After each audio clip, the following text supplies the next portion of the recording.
sangat mengejutkan sekali ya. Saya kira itu sudah tidak ada yang mempedulikan terkait pemakzulan Gibran dan lain sebagainya. Tetapi ternyata, wah, setelah ramai pemberitaan terkait Raja Ampat, ada penambangan nikel yang bisa merusak ekosistem di Raja Ampat, terus ada terkait pengambil alihan 4 pulau yang tiba-tiba masuk ke wilayah Sumatera Utara dan lain sebagainya. Tiba-tiba ada yang cukup mengejutkan dari pemberitaan ini ya, bahkan dari Gelora News, dan tidak hanya Gelora News saja yang memberitakan hal seperti ini, melainkan ada dari Tribun, ada dari CNBC dan lain sebagainya. Gibran terancam dimaksulkan, Mahfud MD ungkap 4 nama pengganti. Ada AHY, Puan, Ganjar, Anies. Wow, ini sungguh sangat mengejutkan sekali ya. Ternyata pemakzulan Gibran itu masih ramai sekali ya diperbincangkan. Saya kira itu sudah tidak ada yang pedulikan loh, karena saat ini isunya itu lebih hangat seperti 4 pulau yang tiba-tiba beralih ke Sumut, 4 pulau Aceh maksudnya, yang beralih ke Sumut, dan saat ini PT GAG itu bahkan sudah beroperasi lagi di Raja Ampat terkait penambangan nikel. Ini kan juga wajib kita komentari ya, apalagi terkait Raja Ampat yang tidaknya sudah masuk wisata yang mendunia, dan bahkan pada saat lalu juga rame ya, ada video seorang mantan karyawan yang sudah bekerja di sekitar Raja Ampat itu bahkan ketika membuang putung rokok itu suruh mengambil dan menyelam, setidaknya mengambil putung rokok, tetapi saat ini malah dirusak terkait tambang nikel dan lain sebagainya. Ini memang sangat mengejutkan sekali. Ternyata pemakzulan Gibran itu jalan terus, dan bahkan Pak Mahfud MD setidaknya mengungkap 4 nama pengganti, AHY, Puan, Ganjar, Anies. Nah, bagaimana menurut Anda? Kira-kira siapa yang lebih cocok, AHY atau Puan? Kalau kita lihat memang Pak Prabowo itu saat ini sangat dekat ya dengan Ibu Megawati. Pada saat lalu bahkan belum 1 minggu itu bahkan juga sudah ada pertemuan 2 kali. Pada Harlah Pancasila, Pak Prabowo bahkan sangat terlihat akrab sekali dengan Ibu Megawati. Dan keesokan harinya, Pak Prabowo mengutus Dasko untuk bertemu dengan Ibu Megawati dan bahkan Puan Maharani di kediaman Ibu Megawati. Ini juga menjadi pertanyaan cukup serius. Bahkan pada saat lalu juga, Pak Prabowo itu tidak segan-segan memuji Menteri AHY. Bahkan Pak Prabowo memuji, saya tidak salah lah memilih AHY sebagai Menko Infrastruktur dan lain sebagainya. Bahkan Pak Prabowo memerintahkan AHY untuk membangun seawall yang terbesar, ya kemungkinan terbesar di dunia ya, karena panjangnya itu mencapai 500 km dan investasi yang dikeluarkan itu senilai 1.200. Jangan menganggap negara ini bisa dipermainkan. Jangan menganggap NKRI bisa dibohongi. Jangan menganggap NKRI bisa ditipu.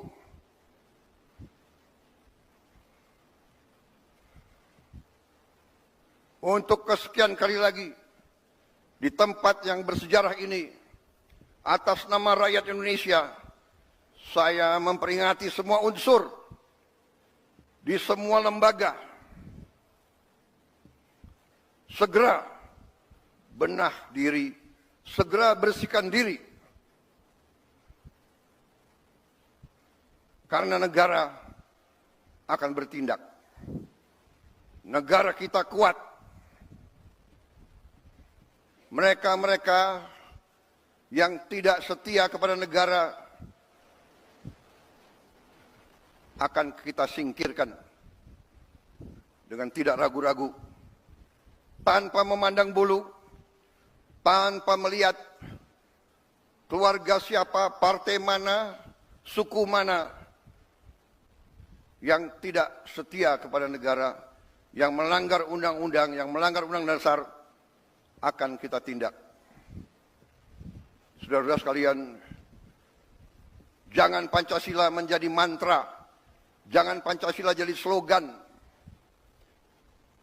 Kekayaan bangsa Indonesia besar. Kekayaan bangsa Indonesia harus dinikmati oleh seluruh rakyat Indonesia. Semua penyelewengan, semua kebocoran harus berhenti. Semua pejabat yang tidak mampu melaksanakan tugas lebih baik mundur sebelum saya berhentikan. Saya percaya dan saya yakin pada saat sekarang ini, di mana bangsa Indonesia di tengah tantangan global, kita harus kuat. Kekuatan kita hanya bisa datang kalau kita kompak bersatu. Kita hanya bisa kuat kalau negara kita bersih dari penyelewengan, korupsi, manipulasi, dan penipuan. Saya kira itu inti daripada apa yang ingin saya sampaikan. Iya, halo teman-teman, kembali bersama saya di channel ini. Salam inspirasi, salam NKRI harga mati. Bersama saya di channel Indonesia 2045 yang membahas seputar politik, pendidikan, dan juga budaya. Menarik sekali soal tuntutan pemakzulan Wakil Presiden Republik Indonesia Gibran Raka Buming Raka yang sampai saat ini kita tak kunjung tahu pasti apakah pemakzulan itu bisa terwujud atau hanya sekedar pemakzulan yang tak tersampaikan. Tentu memang ini penyampaian atau tuntutan dari para purnawirawan TNI dengan berbagai pangkat jenderal dan pangkat-pangkat lainnya. Tentu ini menjadi sebuah pro dan kontra karena juga banyak desakan-desakan dari rakyat untuk menurunkan Gibran Raka Buming Raka dari posisinya sebagai wakil presiden. Tetapi ada juga yang mendukung Gibran tetap menjadi wakil presiden. Jadi kita belum tahu pasti. Yang jelas surat atau tuntutan pemakzulan tersebut setelah masuk ke DPR ya. Dan kemudian siapa sih nanti yang akan menggantikan? Nah, ini dia nih. Seandainya bila mana Gibran benar-benar dimakzulkan, nama siapa yang nanti akan masuk dalam daftar nama untuk pengganti posisi Gibran sebagai wakil presiden mendampingi Presiden Prabowo Subianto?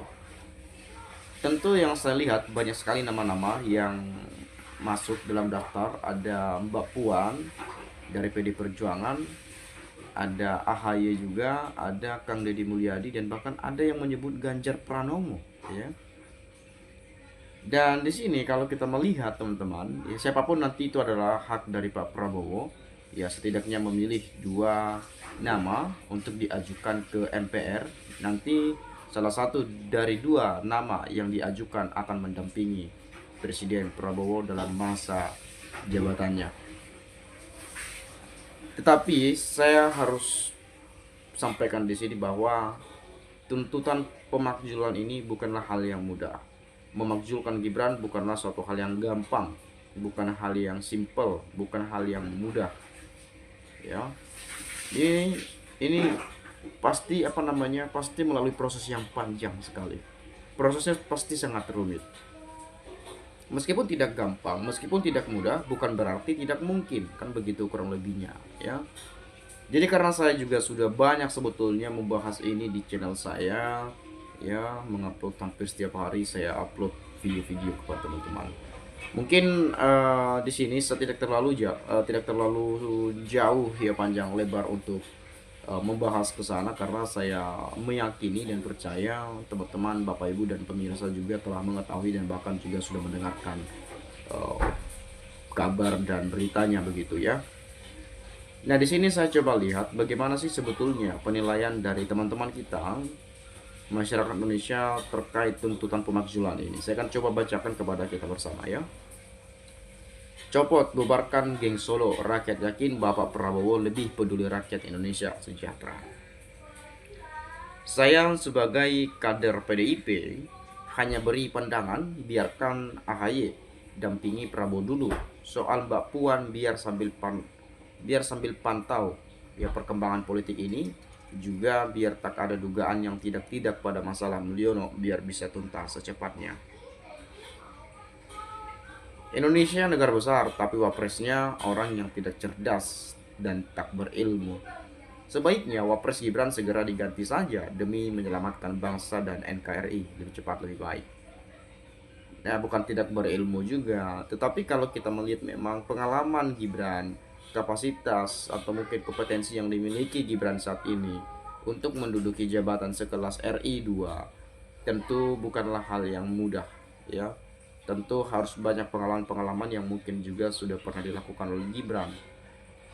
Ya, ini tidak terlepas jauh dari bantuan sang ayah, bapaknya Gibran, sang paman di MK juga. Kan ini yang menjadi pro dan kontranya, ini yang menjadi problemnya sebetulnya. Memacu pada putusan 90, secara legitimasi Gibran bagaimana, secara konstitusi Gibran bagaimana, dari awal pun sudah bermasalah, diutak-atik dan lain sebagainya. Kan itu yang banyak sekali penyampaian-penyampaian yang kita dengarkan.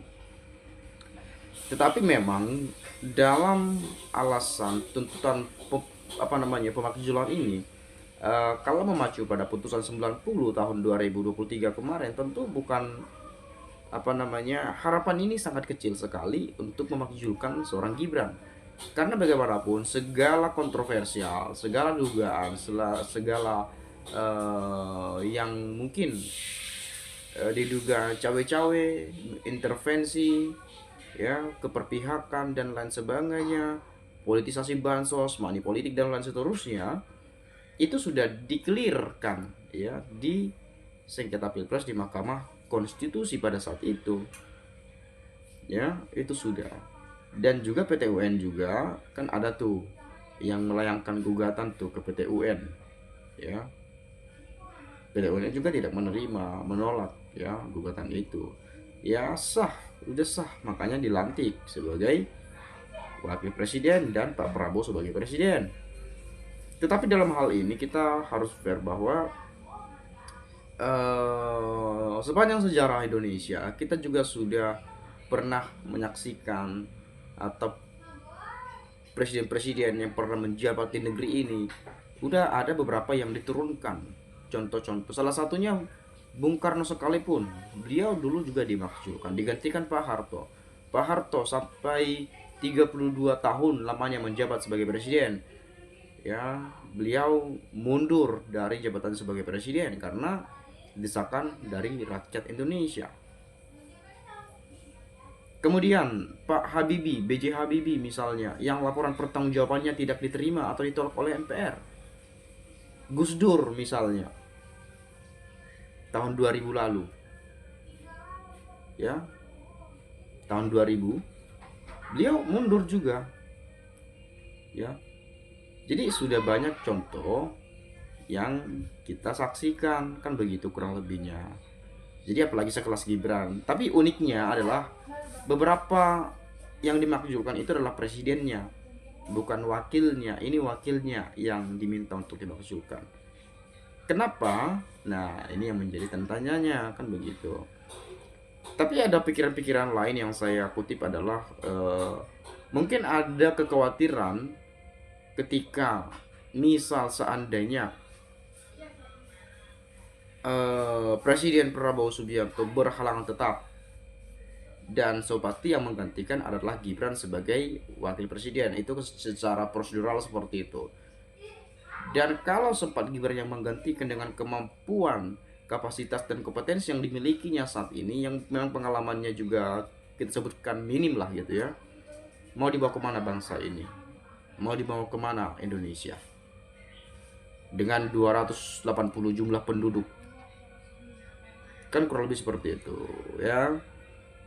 Tapi ya kembali lagi seperti saya katakan tadi, bukan mudah, tidak gampang, tapi bukan berarti tidak bisa. Tidak hanya perkara hukum nanti di sini, tetapi pasti ada gejolak politik yang muncul. Badai politik itu akan terjadi, ya. Dan kita nggak tahu nanti benar akan dimakzulkan atau tidak. Kita akan saksikan saja lah ya bagaimana nanti ya, selanjutnya. Kemudian yang terakhir, dulu MK diutak-atik, Gibran jadi wapres, sekarang ayo diutak-atik, Gibran dimakzulkan, biar karma menunggu, jangan mentang-mentang dulu berkuasa. Ya, jadi dulu ya diutak-atik, sekarang utak-atik juga dong, kan gitulah kurang lebihnya dari komentar ini ya. Tetapi mungkin bila mana teman-teman punya pendapat lain, boleh juga silakan sampaikan di komentar pada video ini. Itu saja dari saya minta maaf bila mana ada ucapan, penyampaian, dan kata-kata yang tidak menyenangkan. Terima kasih sekali lagi, saya mengucapkan sekali lagi salam dan sampai jumpa.